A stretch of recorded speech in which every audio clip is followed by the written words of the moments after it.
Price Lord. நம்ம பொதுவாக ஃபோனில் ஏதாவது ஆப் டவுன்லோட் பண்ணாவோ இல்லை தேவையில்லாத ஃபைல்ஸ் ஏதாவது நம்ம டெலீட் பண்ணாவோ ஃபஸ்ட் எல்லாமே ப்ராப்பராக ரவுண்ட் சர்க்கிளில் அந்த டெலீட் ஆப்ஷனோ இல்லை டவுன்லோட் ஆப்ஷனோ காமிக்கும். இப்போ கொஞ்சம் ரீசெண்ட் டேஸில் கொஞ்சம் முன்னாடி இருந்து பார்த்தீங்க அப்படின்னா அது பாம்பு சுற்றுற மாதிரி அந்த மாதிரி ஒரு ஆப்ஷன் காமிக்கும். நீங்கள் டவுன்லோடு இல்லை டெலீட் ஏதாவது மொபைல் யூஸ் ஆண்ட்ராய்டு யூஸ் பண்ணுறவங்களுக்கு இந்த விஷயங்கள் புரியும்.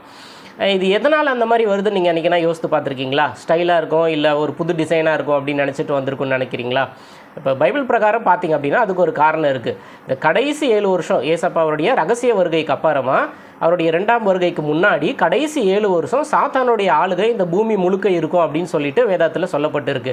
அந்த 7 வருஷம் கடைசி அந்த உபத்திரவ காலமும் அந்த சாத்தானுடைய ஆளுகை பீரியடுக்கு உலகத்தை ட்ரைன் பண்ணுறதுக்காக இப்படி எல்லா விதத்துலையும் வெறுமனே அந்த மொபைலில் ஒரு ஆப் மட்டும் கிடையாது, உலகத்தில் நடக்கிற நிறைய விஷயங்கள் மூலமாக சின்ன இன்ட் என்ன பண்ணுவாங்க, எப்போவுமே கொடுத்துட்டே இருப்பாங்க. இது பொதுவாக இந்த உலகளாவிய நடக்கிற விஷயங்களை ஏதாச்சும் சின்ன விஷயங்கள் மூலமாக பொது ஜனங்களுக்கு தெரியப்படுத்துறது இந்த மேலே இருக்கிற அந்த சூப்பர் பவருக்கு.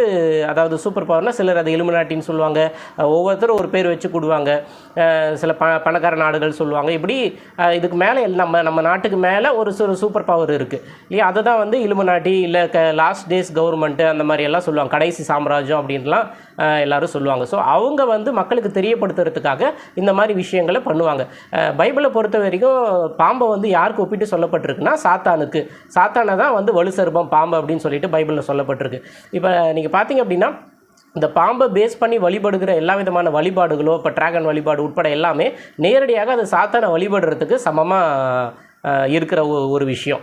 இப்போ நம்ம மொபைல் ஆப்பில் இந்த மாதிரி வரதுக்கெல்லாம் நோக்கம் என்னென்னா அது கடைசி சாம்ராஜ்யம் வரப்போகுது, அது எழுந்துருக்குது, அந்த சாம்ராஜ்யம் சீக்கிரம் வரப்போகுது அப்படின்றத ஒரு ஹிண்ட் மூலமாக என்ன பண்ணுறாங்க, ஜனங்களுக்கு தெரியப்படுத்துகிறாங்க. இயேசு கிறிஸ்து இந்த பூமியில் இருக்கிற மொத்த மனுக்குலத்தினுடைய பாவத்துக்காக மரித்து 3ஆவது நாள் உயிரோடு எழுந்தார். அதாவது அந்த கடவுள் மனுஷ அவதாரத்தில் பூமிக்கு தன் ஜீவனை ஜீவ பலியாக கொடுத்து நம்ம எல்லாரையும் மீட்டு கொண்டார்.